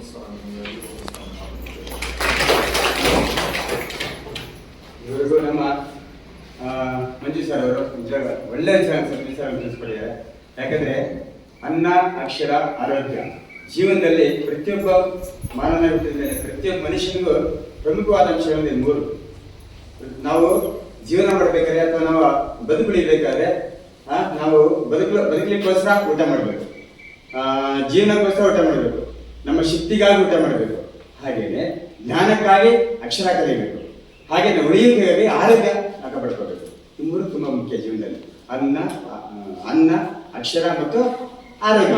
ಈ 3 ಎಲ್ಲರೂ ಕಾಪಾಡ್ಕೊಂಡಿದ್ದಾರೆ. ಮಿಕ್ಕಿದ್ದರೆ ಆಟೋಮೆಟಿಕ್ ನಾವು ಪಡೆಯಲಿಕ್ಕೆ ಸಾಧ್ಯ ಆಗುತ್ತೆ. ಹಾಗಿರೋದ್ರಿಂದ ಈ 3 ಮೂಲಭೂತ ಅಂಶಗಳನ್ನ ಪ್ರಮುಖವಾಗಿ ನಾವು ಪಡೆಯಲಿಕ್ಕೆ ತುಂಬಾ ಕಾರ್ಯಕ್ರಮಗಳನ್ನ ನಾವು ಪಡ್ಕೊಂಡು ಜೊತೆಗೆ ಇನ್ನೊಬ್ರಿಗೆ ಹಂಚಬೇಕು. ನಾವೇ ಪಡ್ಕೊಂಡು ಇಟ್ಕೊಂಡ್ರೆ ಅದು ಕೊಳ್ತೋಗುತ್ತೆ. ಹಾಗಾಗಿ ಇನ್ನೊಬ್ರಿಗೆ ಹಂಚಿದಾಗ ನಮ್ಮಲ್ಲಿ ದ್ವಿಗುಣ ಆಗುತ್ತೆ, ಬಹು ಆಗುತ್ತೆ, ಮಲ್ಟಿ ಆಗುತ್ತೆ. ಹಾಗಿರೋದ್ರಿಂದ ನಾವು ಹಂಚೋದ್ರ ಮುಖಾಂತರ ಹಂಚುವಿಕೆ ನಮ್ಮ ಪ್ರಮುಖ ಗುಣ. ಜ್ಞಾನವನ್ನ ಹಂಚ್ತಾ ಇರಬೇಕು, ಹರಿಯುವ ನೀರನ್ನು ತೆರಬೇಕು.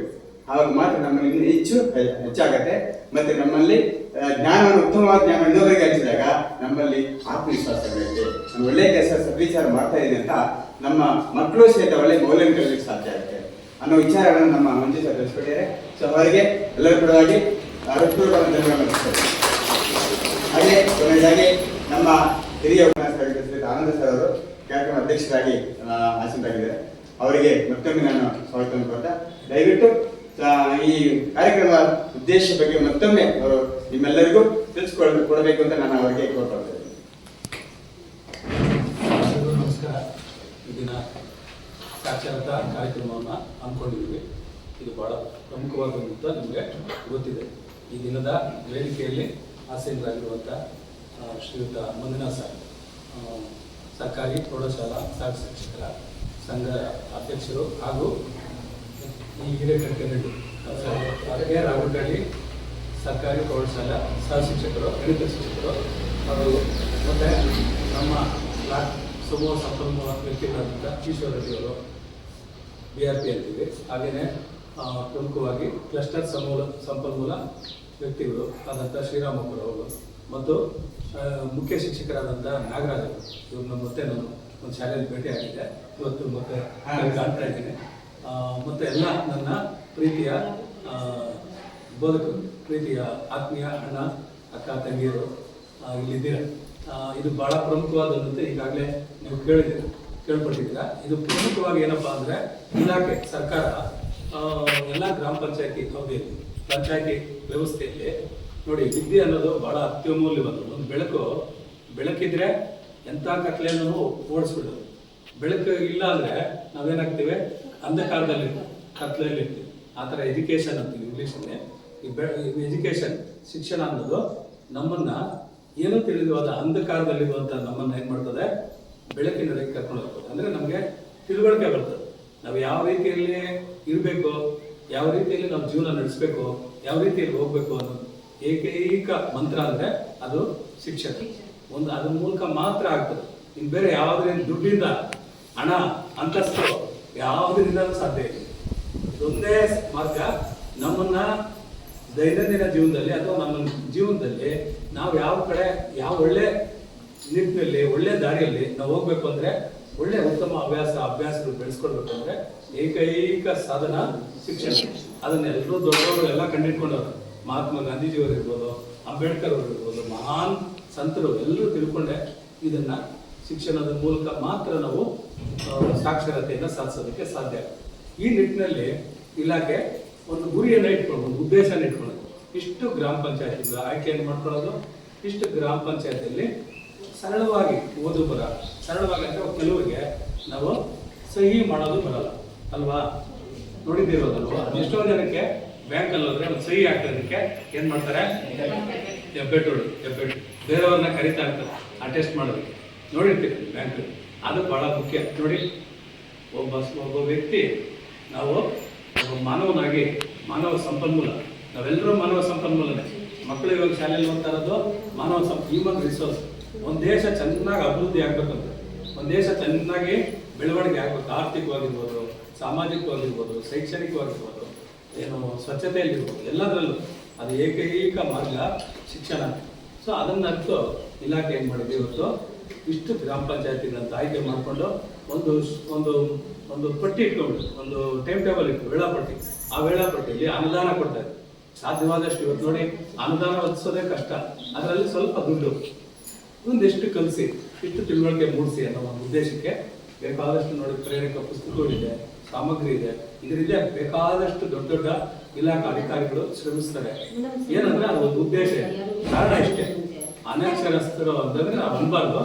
ಸುಲಭವಾಗಿ ಓದು ಬರವಣಿಗೆ, ಸುಲಭ ಸರಳ ಲೆಕ್ಕಾಚಾರ, ದಿನನಿತ್ಯ ವ್ಯವಹಾರಗಳು ಮಾಡಕ್ಕೆ ಬರಲ್ಲ. ದಿನನಿತ್ಯ ಅಂದ್ರೆ ಇವಾಗ ಒಂದು 5 ಸಂಖ್ಯೆ ಇರ್ತದೆ, ಇನ್ನೊಂದು 5 ಸಂಖ್ಯೆ ಕೂಡಿದ್ರೆ ಅರ್ಥ ಆಗುತ್ತೆ ಅನ್ನೋದು ಗೊತ್ತಾಗಲ್ಲ. ಹಾಗಾಗಿ ಇದಕ್ಕಾಗಿ ಕೆಲವು ಒಂದು ವೇಳಾಪಟ್ಟಿ ಅಡಿಯಲ್ಲಿ ನಿಮ್ಮನ್ನ ಬೋಧಕರಾಗಿ ನೇಮಕ ಮಾಡಿದೆ. ಇದರಲ್ಲಿ ಕೆಲವು ಸಾಹಿತ್ಯ ಇದೆ, ಆ ಸಾಹಿತ್ಯನ ನಾವೇನ್ ಮಾಡ್ಬೇಕು, ಬಿಡುವಿನ ವೇಳೆಯಲ್ಲಿ ಅಂತ ಸಂಜೆ ವೇಳೆಯಲ್ಲಿ ನಾವು ಏನು ಗುರುತಿಸ್ಕೊಂಡಂತ ವ್ಯಕ್ತಿಗಳನ್ನ ಅಥವಾ ಅನಕ್ಷರಸ್ಥರನ್ನ ಅವ್ರನ್ನ ಸೇರಿಸ್ಕೊಂಡು ನಮಗೆ ಸುಲಭವಾಗಿ, ಉದಾಹರಣೆಗೆ ಆ ಅಕ್ಷರಗಳಿರ್ಬೋದು, ಸ್ವಲ್ಪ ಒತ್ತಕ್ಷರಗಳಿರ್ಬೋದು, ಕಾಗುಣಿತ ಪದಗಳು, ಒಂದು ಪದ, 2 ಪದ, ಈ ತರ ಬುನಾದಿ ಅಂತ ಬೇಸಿಕ್. ಹಾಗೇನೆ ಗಣಿತದ ಅಷ್ಟೇ ಭಾರಿ ಮುಖ್ಯ. ಒಬ್ಬ ವ್ಯಕ್ತಿ ಬೇಕಾಗಿರೋದು ಬುನಾದಿ ಸಾಕ್ಷರತೆ, ಲಿಟ್ರಸಿ ಅಂತ ಓದೋದು ಅಕ್ಷರ ಜ್ಞಾನ. ಎರಡನೇದು ಸಂಖ್ಯಾಜ್ಞಾನ. ಉದಾಹರಣೆಗೆ ಏನು 10 + 10 ಎಷ್ಟು ಅಂದ್ರೆ 20 ಅಂತ ಹೇಳೋಷ್ಟು ಬರಬೇಕು. 9 + 9 15 ಅದು ಗೊತ್ತಾಗಲ್ಲ. ಅದಕ್ಕೆ ಸಾಹಿತ್ಯದೇ ಇದೆ. ಆ ಸಾಹಿತ್ಯ ಸುಲಭವಾಗಿದೆ. ಬೇಕಾದಷ್ಟು ವ್ಯಕ್ತಿಗಳು, ಸಂಪನ್ಮೂಲ ವ್ಯಕ್ತಿಗಳು ಅದನ್ನು ತೊಡಗಿ ಅದನ್ನು ತಯಾರು ಮಾಡಿ ನಿಮ್ಮ ಮುಂದೆ ಕೊಡ್ತಾರೆ. ಅದನ್ನು ನೀವೇನ್ ಮಾಡ್ಬೇಕು, ಈ ಉದಾಹರಣೆಗೆ ನಾನು ಮೊನ್ನೆ ತಾನೇ ಚಿಕ್ಕಬಳ್ಳಾಪುರ ತಾಲೂಕಲ್ಲಿ ನಮ್ಗೆ ಇಲಾಖೆಯವರು ಹೇಳ್ತಾರೆ ಏನಂದ್ರೆ, ಗೂಗಲ್ ಫಾರ್ಮ್ ಬಂದ್ಬಿಟ್ಟಿದೆ, ಎಲ್ಲ ಆನ್ಲೈನ್ ಇದೆ. ನೀವು ಬೋಧಕರಿದ್ದೀರ, ನೀವು ಈ ಜನ ಅಂತ ನಿಮ್ಮ ಕೇಂದ್ರದಲ್ಲಿ ಓದ್ಬೇಕು. ಅದು ಓದ್ತಾ ಇದ್ದಾರೋ ಇಲ್ವೋ, ಏನ್ ಮಾಡ್ತಾರ ಅನ್ನೋದು ಗೊತ್ತಿಲ್ಲ. ನಮ್ಮನ್ನ ಏನ್ ಮಾಡ್ತಾರೆ ಇಲಾಖೆ ಗುರುತಿಸ್ಬಿಟ್ಟು ನಾನು ಮೊನ್ನೆ ಎಲ್ಲ ಇಡೀ ಸ್ಟೇಟಲ್ಲಿ ಎಷ್ಟು ಕೇಂದ್ರಗಳಲ್ಲಿ ಏನು ಕಲಿಕೆ ಆಗ್ತಾ ಇದೆ, ಏನ್ ಮಾಡ್ತಾ ಇದ್ದಾರೆ, 8 ಜನ ಬರ್ತಾ ಇದ್ದಾರೆ, 8 ಜನ ಗುರುತಿಸ್ಕೊಂಡವ್ರೆ ಅನ್ನೋದಕ್ಕೆ ಒಂದು ಗೂಗಲ್, ಯಾರು ಹೋಗಿ ಭೇಟಿ ಮಾಡಿದವ್ರು ಯಾರು, ಅಲ್ಲಿನ ಶಿಕ್ಷಕರು ಯಾರು, ಏನ್ ಕಲಿಸ್ತಾ ಇದ್ದಾರೆ, ಈ ದಿನ ಅವ್ರು ಏನ್ ಕಲಿಸಿದ್ರು ಅಂತ ಒಂದು ಗೂಗಲ್ ಫಾರ್ಮ್ ಮಾಡೋದು. ಭೇಟಿ ಮಾಡ್ಲಿಕ್ಕೆ ಅವಕಾಶನೇ ಇಲ್ಲ. ಅದು ಯಾಕೆಂದ್ರೆ ಸಂಜೆ ಹೋಗ್ಬೇಕು. ಆದ್ರೆ ಇಲಾಖೆಯವರು ಪಟ್ಟಿ ಹಾಕ್ಬಿಟ್ರು ನಮ್ಮ ಡಯಟ್ಗೆ, ಜಿಲ್ಲಾ ಶಿಕ್ಷಕರು ನೋಡಿ ಯಾರು ಹೋಗಿಲ್ಲ, ನೀವು ಒಬ್ಬರು ಭೇಟಿ ಮಾಡಿಲ್ಲ ಅಂತ. ಆಮೇಲೆ ನಾನೇನ್ ಮಾಡಿದೆ, ಒಂದು ಗುರುತಿಸ್ಕೊಂಡು ಮೇಷ್ಟ್ರಿಗೆ ಮಾತಾಡ್ಕೊಂಡು ಸಂಜೆ ಹೋದಾಗ ನೋಡಿ ಸಾಹಿತ್ಯನ ಬಹಳ ಮುಖ್ಯವಾಗಿ ಸಾಹಿತ್ಯ ಕೊಡ್ಬೇಕು ಅವ್ರಿಗೆ. ಬಿಡುವಿನ ವೇಳೆಯಲ್ಲಿ ಹೇಳಬೇಕು, ಸುಲಭವಾದ ಹೇಳ್ಕೊಡಿ. ಫಸ್ಟ್ ಅವ್ರಿಗೆ ಸಿಗ್ನೇಚರ್ ಸಹಿ ಮಾಡೋದು, ಸರಳ ವ್ಯವಹಾರಗಳು, ಸರಳ ತಿಳುವಳಿಕೆ, ಸರಳ ಜ್ಞಾನ. ಅವ್ರು ಯಾವ ತರ ಒಂದು ಸ್ಥಳಕ್ಕೆ ಪೋಸ್ಟ್ ಆಫೀಸ್ ಹೋಗ್ತಾರೆ, ಅಲ್ಲಿ ಅವ್ರು ಯಾವ ರೀತಿ ವ್ಯವಹಾರ ಮಾಡಬೇಕಾಗ್ತದೆ, ಬ್ಯಾಂಕಲ್ಲಿ ಹೋದಾಗ ಅಂತ ದಿನನಿತ್ಯದ ದೈನಂದಿನ ಶೈಕ್ಷಣಿಕ ಚಟುವಟಿಕೆ ಅಂಶಗಳನ್ನ ನೀವು ತಿಳಿಸಿ ಅವರನ್ನ ಸಾಕ್ಷರತೆ ಮಾಡಿದ್ರೆ ನಿಜವಾಗ್ಲೂ ನಮ್ಗೆ ಪುಣ್ಯ ಬರ್ತದೆ ಅಲ್ವಾ? ನಿಜಾನ ತಾನೇ ನಾನು ಹೇಳೋದು. ಇದು ಯಾರ ಕೈಲೂ ಆಗಲ್ಲ. ಅದನ್ನು ನಾವು ಮಾಡಿದ್ರೆ ಅದು ಬಹಳಷ್ಟು ಪುಣ್ಯವಾದ ಕೆಲಸ, ಅರ್ಥ ಆಯ್ತಾ? ಹಾಗಾಗಿ ನೀವು ಇದು ಬಹಳ ಜವಾಬ್ದಾರಿಯಾದಂಥ ಗುರುತರವಾದ ಚಟುವಟಿಕೆ. ಇದನ್ನ ನೀವು ನಿಮ್ಮ ಗ್ರಾಮ ಪಂಚಾಯತಿ ಅಡಿಯಲ್ಲಿ ನಿಮ್ಗೆ ಗುರುತಿಸಲ್ಪಟ್ಟಂತ ವ್ಯಕ್ತಿಗಳಿಗೆ ಅಥವಾ ಸಂಪನ್ಮೂಲ ಅವರಿಗೆ ನೀವು ಸಂಪೂರ್ಣವಾಗಿ ಸ್ವಲ್ಪ ನಿಮ್ಗೆ ಸಾಧ್ಯವಾದಷ್ಟು ಮಟ್ಟಿಗೆ ಅವ್ರ ತಿಳುವಳಿಕೆ ಹೇಳಿ. ಮತ್ತೆ ಇದಕ್ಕೆ ಶೆಡ್ಯೂಲ್ ಇದೆ. ಅದೇ ರೀತಿಯಲ್ಲೇ ವೇಳಾಪಟ್ಟಿ ಅನುಸಾರವಾಗಿ ನಿಮ್ಗೊಂದು ಹಂತ ಇರ್ತದೆ, 6 ತಿಂಗಳು ಇರ್ತದೆ. ನೀವು ಬೋಧನೆ ಮಾಡ್ತೀರ, ಬೋಧಿಸಿದ ಎಲ್ಲ ಅಂಶಗಳಿಗೆ ಅನುಸಾರವಾಗಿ ಪ್ರಶ್ನೆ ಪತ್ರಿಕೆ ತಯಾರು ಮಾಡ್ತಾರೆ. ಆ ಪ್ರಶ್ನೆ ಪತ್ರಿಕೆ ಮತ್ತೆ ಪರೀಕ್ಷೆ ಮಾಡ್ತಾರೆ. ಪರೀಕ್ಷೆಯಲ್ಲಿ ಮತ್ತೆ ಅದನ್ನ ಮೌಲ್ಯಮಾಪನ ಮಾಡ್ತಾರೆ. ಮೌಲ್ಯಮಾಪನ ಮಾಡಿದ್ದೆಲ್ಲ ಅಂಕ ಅವರ ಪ್ರಗತಿಯನ್ನ ಎಲ್ಲಕ್ಕೂ ಇದೇ ಕಾರಣ ಅಂತ. ವಿದ್ಯಾಭ್ಯಾಸ ಇದ್ರೆ ನಾವು ಎಲ್ಲಿ ಬೇಕಾದ್ರೂ ಬದುಕಿ ಬಾಳುವಂತ ಒಂದು ಶೈಕ್ಷಣಿಕವಾದ ಒಂದು ವಾತಾವರಣವನ್ನು ಸೃಷ್ಟಿ ಮಾಡ್ಕೊಬೋದು. ಒಂದು ವಿದ್ಯೆ ಅನ್ನೋದಿಲ್ಲ ಅಂದ್ರೆ ಒಬ್ಬ ವ್ಯಕ್ತಿತ್ವನೇ ಸರಿ ಇದಿರೋಂಥ ಒಂದು ಸ್ಥಿತಿ ಬರೋದು ಡೈಲಿ ಇವ್ರಿಗೆ ಏನೋ ಬರೋದು, ಕೆಟ್ಟ ಮಾತುಗಳು, ಅವ್ಯಾಚ ಮಾತುಗಳು ಮಾತಾಡೋದು, ಶಾಲೆಯಲ್ಲಿ ಪಾಠ ಮಾಡೋಕ್ಕೆ ಮಕ್ಕಳು ಬಿಡದೇ ಇರೋದು, ಇವು ನಡೀತದೆ, ಸಹಜ. ನಮ್ಮ ಮನೆಯಲ್ಲೂ ನಡೀತವೆ, ನಮ್ಮ ಸುತ್ತಮುತ್ತಲೂ ನಡೀತವೆ. ಎಷ್ಟೋ ಸಲ ನಾವೇನ್ ಮಾಡ್ತೀವಿ, ಅದನ್ನ ಹೇಳ್ಕೊಳ್ಳಾದ್ರೆ ಒಳಗೆ ನುಂಗ್ತೀವಿ, ಇಲ್ವಾ? ಇವಾಗ ನಾನೇ ಬಸ್ಸಲ್ಲಿ ಪ್ರಯಾಣ ಮಾಡ್ತಾ ಇರ್ತೀನಿ ಅಥವಾ ಟ್ರೈನಲ್ಲಿ ಎಲ್ಲೋ ಅಥವಾ ಯಾರೋ ಒಬ್ಬ ಬೇಡವಾದ ಒಬ್ಬ ವ್ಯಕ್ತಿ ಸಿಗ್ಬಿಟ್ಟು ನನ್ನ ಮೇಲೆ ಅನಿರೀಕ್ಷಿತವಾಗಿ ಜಗಳಕ್ಕೂ ಅಥವಾ ಕೆಟ್ಟದಾಗಿ ನಡ್ಕೊಂಡ್ಬಿಡ್ಬೋದು. ಆಗ ನನ್ಗೆ ಏನಾಗ್ತದೆ, ಮಾನಸಿಕವಾಗಿ ನಾನು ಕುಂತಿದ್ದೇನೆ. ಆ ಥರದ ವ್ಯವಸ್ಥೆ ಇರ್ತದೆ. ಅವರು ಎಷ್ಟೋ ನೊಂದರು ಅಂದರೆ ಅವತ್ತು ಬರೋದು ದಿನ ಗಲಾಟೆ ಮಾಡೋದು. ನೋಡಿ ಎಷ್ಟಿರ್ತದೆ. ಸಮಾಜದ ಅಭಿವೃದ್ಧಿ, ಸಮಾಜದ ಬೆಳವಣಿಗೆನ ಮನುಷ್ಯನೇ ಮಾಡಬೇಕಾಗುತ್ತೆ. ಮನುಷ್ಯನೇ ನಾವು ಆ ರೀತಿ ನಡ್ಕೊಳ್ಳೋದು. ಅದೆಷ್ಟೋ ನಿಮಗೂ ಅನುಭವ ಆಗೋಗ್ಬಿಟ್ಟಿರ್ತದೆ, ಬೇಕಾದಷ್ಟು ಎಕ್ಸ್ಪೀರಿಯನ್ಸ್ ನಿಮ್ಗೆ ಆಗಿರ್ತದೆ. ಇವೆಲ್ಲ ಹೋಗ್ಬೇಕಂದ್ರೆ ನಾವು ಮೂಲವಾಗಿ ಅವ್ರಿಗೆ ಸ್ವಲ್ಪ ಸಾಕ್ಷರ ವ್ಯಕ್ತಿಗಳಾಗಿ ಬಾಳೋದಕ್ಕನ್ನ ಒಂದು ಅವಕಾಶ ನಾವು ಮಾಡಿಕೊಡೋದಕ್ಕೆ ಒಂದು ಅವಕಾಶ ಇದೆ. ಆ ರೀತಿಯಲ್ಲಿ ನೀವು ಸ್ವಲ್ಪ ಗುರುತಿಸ್ಕೊಂಡು ಅವ್ರನ್ನ ಸಾಕ್ಷರಸ್ಥನ ಮಾಡಿದ್ರೆ ನಿಜವಾಗ್ಲೂ ದೇವರು ಮೆಚ್ಚುವಂಥ ಕೆಲಸ. ಇದಕ್ಕೆ ನೀವು ಕೊಟ್ಟಿರೋ ಅನುದಾನನೂ ಸ್ವಲ್ಪನೇ ಕಡಿಮೆನೇ ಇರ್ತದೆ, ಆದರೆ ಉದ್ದೇಶ ಮಾತ್ರ ಬಹಳ ದೊಡ್ಡದು. ಉದ್ದೇಶ ದೊಡ್ಡದು. ಒಬ್ಬ ವ್ಯಕ್ತಿನ ಒಂದು ಸಹಿ ಹಾಕೋದು ಒಂದು ಕಲ್ಸ್ಬಿಟ್ರೆ ಎಷ್ಟೋ ಸಲ ನಾವು ನೋಡ್ತೀವಿ, ನಾವು ಬ್ಯಾಂಕಲ್ಲಿ ಒಂದು ಸಹಿ ಹಾಕೋ ಎಷ್ಟು ಮನಸ್ಸು ನೋಯ್ತದಂದ್ರೆ ಕಾರಣ ಅಂದ್ರೆ ದೇಶ ಅಭಿವೃದ್ಧಿ ಆಗ್ಬೇಕಂದ್ರೆ ವಿದ್ಯೆನೆ. ಅವನ್ನ ಒಬ್ಬ ಮನುಷ್ಯನಾಗಿ ಮಾಡೋದು ವಿದ್ಯೆನೆ. ಆ ಒಂದು ನಿಟ್ಟಿನಲ್ಲಿ ನಾವು ಹೋಗ್ತಾ ಇದ್ದೀವಿ. ಇದನ್ನ ತಮ್ಮ ಮನಸ್ಸಿಗೆ ತಗೊಂಡು ನಿಮ್ಮ ಕೈಲಾದಷ್ಟು ಸಾಮರ್ಥ್ಯವನ್ನು ಹೆಚ್ಚಿಸಿ ಇಲಾಖೆ ಮತ್ತು ನಮ್ಮ ಸರ್ಕಾರ, ಜನ ಸರ್ಕಾರದ ಒಂದು ಉದ್ದೇಶ ಏನಿದೆ ಅದನ್ನು ನಾವು ಈಡೇರಿಸುವಂತ ಮಟ್ಟಿಗೆ ಹೋದ್ರೆ ನಿಜವಾಗ್ಲೂ ನಾವು ತೃಪ್ತರ ಆಗ್ತೀವಿ ಅಂತ ನನ್ನ ಭಾವನೆ. ಈ ನಿಟ್ಟಿನಲ್ಲಿ ನೀವೆಲ್ಲ ಹೋಗ್ತೀರಾ ಅಂತ ಆಶಿಸ್ತಾ ಈ ದಿನ ನಾನು ಅನಿರೀಕ್ಷಿತವಾಗಿ ಅಂದರೆ ನನ್ನ ಈ ಅಡಿಯಲ್ಲಿ ನಾನು ನಮ್ಮ ಡಯಟಲ್ಲಿ 7 ವಿಂಗ್ಸ್ ಇತ್ತು. ಆ 7 ವಿಂಗಲ್ಲಿ ಒಂದು ಇದಿತ್ತು, ಒಬ್ಬರು ವಯಸ್ಕರ ಶಿಕ್ಷಣ ಅಧಿಕಾರಿಗಳು ಅಂತ ಹೇಳ್ತಾರೆ. ಅವ್ರ ಅಡಿಯಲ್ಲಿ ಆ ವಿಂಗಲ್ಲಿ ನಾನು ಕೆಲಸ ಮಾಡ್ತಾ ಇದ್ದೀನಿ. ಇದನ್ನ ಡ್ರೂ ಅಂತಿತ್ತು, ಡಿಸ್ಟ್ರಿಕ್ಟ್ ರಿಸೋರ್ಸ್ ಯೂನಿಟ್ ಅಂತ, ಜಿಲ್ಲಾ ಸಂಪನ್ಮೂಲ ಕೇಂದ್ರ. ಅದರ ಅಡಿಯಲ್ಲಿ ನಾನು ಕೆಲಸ ಮಾಡ್ತಾ ಇದ್ದೀನಿ. ಇವತ್ತು ನನಗೂ ಖುಷಿ ಆಗ್ತದೆ ಬಂದು ನಿಮ್ಮ ಜೊತೆಯಲ್ಲಿ ಒಂದೆರಡು ಮಾತಾಡೋಕ್ಕೆ ಅವಕಾಶ ಕೊಡ್ತಾರೆ. ತಮ್ಗೆಲ್ರಿಗೂ ಮತ್ತೊಮ್ಮೆ ಧನ್ಯವಾದಗಳನ್ನು ಅರ್ಪಿಸ್ತಾ ನಾನು 2 ಮಾತನ್ನು ಮಾಡಿ ಆ ಸಾಹಿತ್ಯನ ಆ ವ್ಯಕ್ತಿಗಳಿಗೆ ತೋರಿಸ್ಬೇಕು. ಎಲ್ಲ ಲೇಖನ ಸಾಮಗ್ರಿಗಳು ಅವ್ರಿಗೆ ತಲುಪಿಸ್ಬೇಕು. ಅವ್ರ ಪದ್ಧತಿ ಇದೆ, ಅದನ್ನು ನೀವು ಓದಿ ಅಭ್ಯಾಸ ಮಾಡಿ ಯಾವ ರೀತಿ ಅವ್ರಿಗೆ ಹೇಳ್ಕೊಡ್ಬೇಕು ಅಂತ ಸ್ವಲ್ಪ ಅದರ ವಿಧಾನ ತಿಳ್ಕೊಳ್ಳಿ. ಅವ್ರಿಗೆ ನೀವು ಸ್ವಲ್ಪ ಮಂದಟ್ಟು ಮಾಡಿ ತಿಳಿಸಿದ್ರೆ ನಿಜವಾಗ್ಲೂ ಅದು ಒಳ್ಳೆಯ ಸಾರ್ಥಕತೆ ಆಗ್ತದೆ, ದೇಶ ಅಭಿವೃದ್ಧಿ ಆಗ್ತದೆ. ಉದಾಹರಣೆ ನೈರ್ಮಲ್ಯತೆ, ಸ್ವಂತಿಕೆ, ಆಲೋಚನೆ, ಸೃಜನಶೀಲತೆ, ನಾವು ಬೆಳೆಯೋದು, ಪರಸ್ಪರ ಬೇರೆಯವ್ರ ಜೊತೆ ನಾವು ಹೆಂಗಿರ್ಬೇಕು ಅನ್ನೋದು ಇವೆಲ್ಲ ಬರಬೇಕು ಅಂದರೆ ವಿದ್ಯೆನೇ ಏಕೈಕ ಸಾಧನೆ. ಎಷ್ಟೋ ಇವಾಗ ಹೇಳೋದಲ್ಲ, ವಿದ್ಯೆ ಬಿಟ್ಟರೆ ಇನ್ನು ಯಾವುದೂ ಇಲ್ಲ. ಇವತ್ತು ನಾನು ಏನಾದ್ರೆ ಯಾಕಂದರೆ ಮನಸ್ಸು ಕರಗುವ ರೀತಿ ನಾವು ವಿಚಾರಗಳನ್ನು ತಿಳ್ಕೋಬೇಕಾಗುತ್ತೆ. ಕೆಲವೊಂದು ಅರಿವೇ ಗುರು ಅಂತ ಹೇಳ್ತಾರೆ. ನಾವು ಕೆಲವೊಂದು ವಿಚಾರಗಳನ್ನು ತಿಳ್ಕೊಳ್ಳೋದ್ರ ಬಗ್ಗೆ ನಮ್ಮ ಹಿರಿಯ ಉಪನ್ಯಾಸಕರಾದಂಥ ಆನಂದ ಸರ್ ಅವರು ಅನೇಕ ವಿಚಾರ ತಿಳಿಸ್ಕೊಟ್ಟಿದ್ದಾರೆ. ಸೊ ಅವರಿಗೆ ಎಲ್ಲರ ಪರವಾಗಿ, ವೈಯಕ್ತಿಕ ಪರವಾಗಿ ಮತ್ತು ಕಷ್ಟದ ಪರವಾಗಿ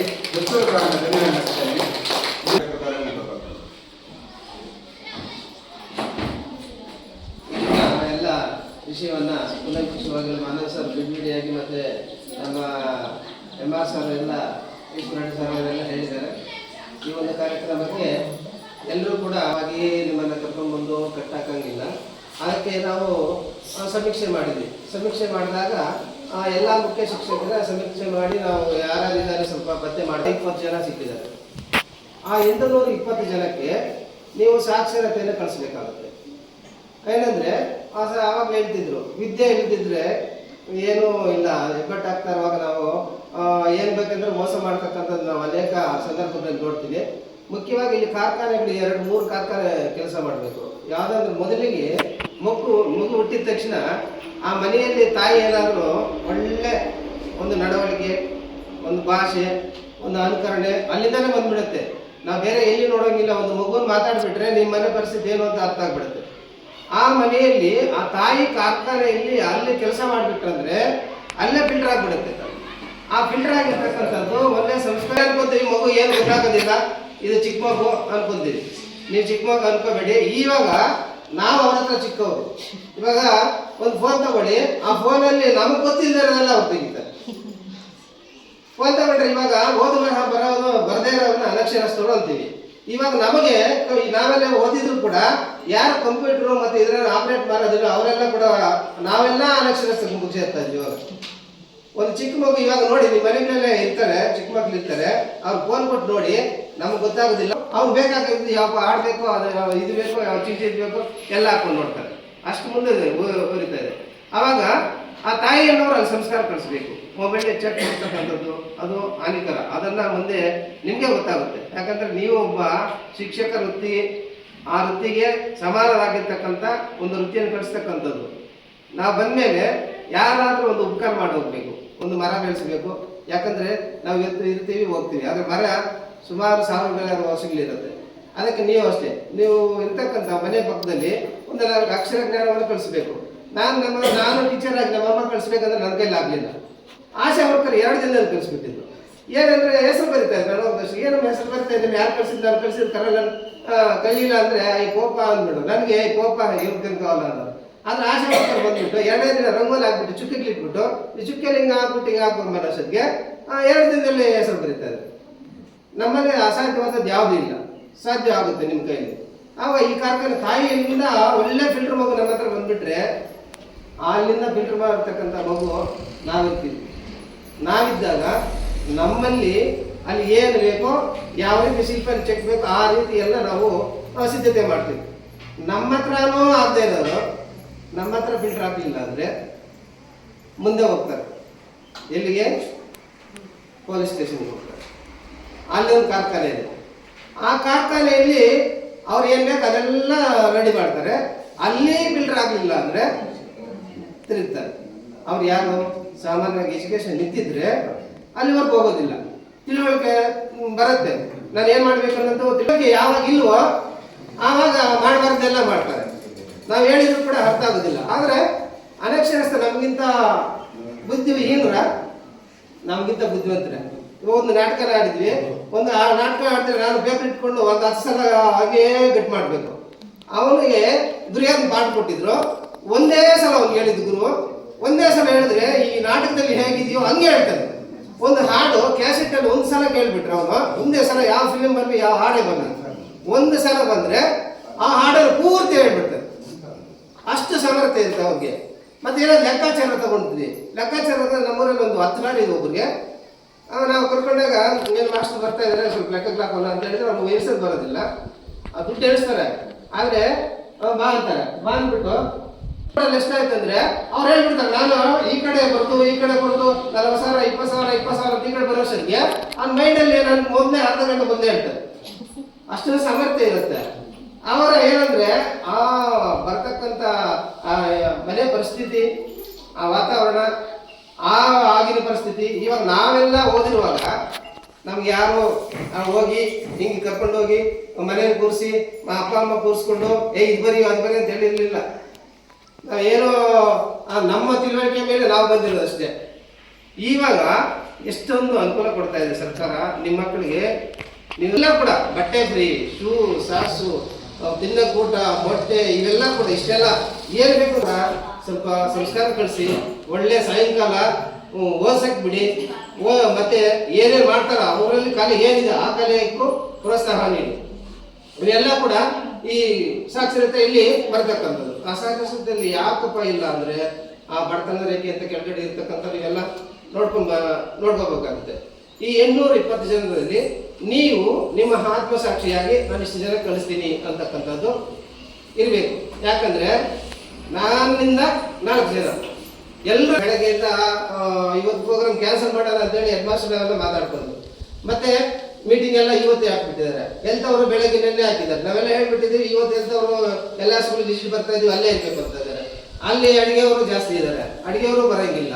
ಅದಕ್ಕೆ ಆಯ್ತು ಇವತ್ತು ಎಷ್ಟು ಜನ ಬಂದರೆ ಅಷ್ಟು ಜನ ಬರೋಣ, ಮತ್ತೆ ನೀವೇ ಆಗ್ತಾರೆ, ಮತ್ತೆ 40 ಜನ ಬೇಕಂದ್ರೆ ನೋಡ್ಕೊಳ್ಳೋ ಅಂತೇಳಿ ಇಷ್ಟು ಜನಕ್ಕೆ ನಾವು ಇವತ್ತು ಅರೇಂಜ್ ಮಾಡೋಕ್ಕೆ ಎಷ್ಟು ಮಾಡಿದ್ದೀವಿ. ನಿಮಗೆ ಎಲ್ಲ ಪುಸ್ತಕಗಳು ಮತ್ತು ಏನೇನು ಕಲಿಕೆಗೆ ಬೇಕೋ ಎಲ್ಲ ಸಾಮಗ್ರಿಗಳನ್ನ ಒದಗಿಸ್ತೀವಿ. ಅದನ್ನು ನೀವು ಸ್ವಲ್ಪ ಕಾರ್ಖಾನೆಯಲ್ಲಿ ಸ್ವಲ್ಪ ವರ್ಕ್ ಮಾಡಿ ಪಕ್ಕದಲ್ಲಿ ಕೂರಿಸ್ಕೊಳ್ಳಿ. ಮಾತುಗಳು ಹೇಳ್ಕೊಂಡು ಅದೇ ಕೂತ್ಕೊಂಡು ಬರೆಯಮ್ಮ, ನಾನು ಹೇಳ್ತಾ ಇದ್ದೀನಿ ಬರೀ ನಾನು ಅಂಗನವಾಡಿ ಇದಕ್ಕೆ ಹೋಗಿದ್ದೀನಿ ಸಾಕ್ಷರತೆ ನಾನು ಇದು ಸರ್ಟಿಫಿಕೇಟ್ ಕೊಟ್ಟಿದ್ದಾರೆ ಅಂದರೆ ಅವ್ರು ಕೇಳೋದಿಲ್ಲ. ನಿಮ್ಮ ಭಾಷೆಯನ್ನು ಉಪಯೋಗಿಸ್ಕೊಳ್ಳಿ. ಎಲ್ಲ ಒಂದು ಗ್ರೂಪ್ ಮಾಡಿರ್ತೀವಿ, ಎಲ್ಲರೂ ಒಂದು ಗ್ರೂಪ್ ಮಾಡಿ ವಾಟ್ಸಪ್ ಗ್ರೂಪ್ ಮಾಡ್ತೀವಿ. ಆ ಗ್ರೂಪಲ್ಲಿ ನೀವು ಪ್ರತಿದಿನ ಮಾಡ್ತಕ್ಕಂಥದ್ದು ನೀವೇನೇನು ಕಳಿಸ್ತಾರಂತಕ್ಕಂಥದ್ದು ಒಂದು ಫೋಟೋವನ್ನು ಗ್ರೂಪಲ್ಲಿ ಶೇರ್ ಮಾಡ್ಕೊಳ್ಳಿ. ನೀವು ಸೊಸೈಟಿಯಲ್ಲಿ ಗುರುತಿಸ್ಕೊಳ್ಳಿ.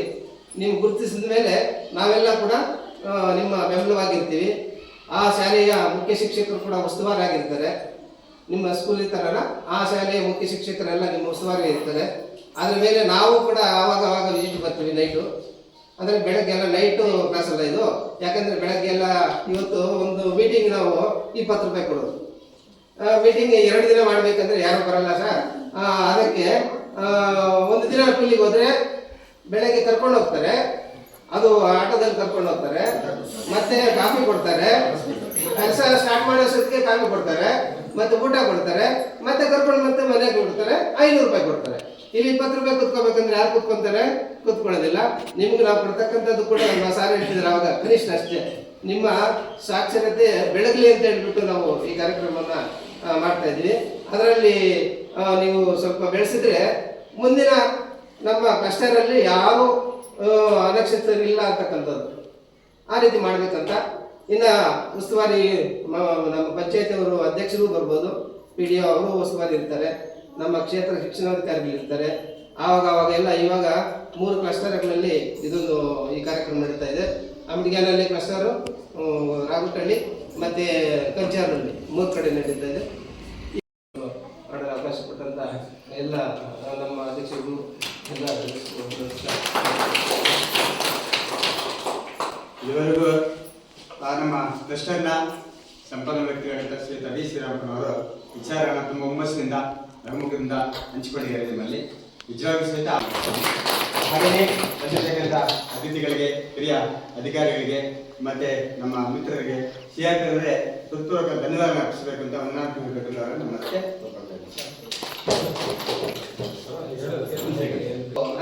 ಆನಂದ್ ಸರ್ ಬರ್ತಿ ಒಂದು ಸಾಕ್ಷರತೆಗೆ ಒಂದು ಅವಕಾಶ ಕೊಡಿಸ್ಕೊಂಡಿದ್ದಾರೆ. ಅವ್ರಿಗೆ ಈ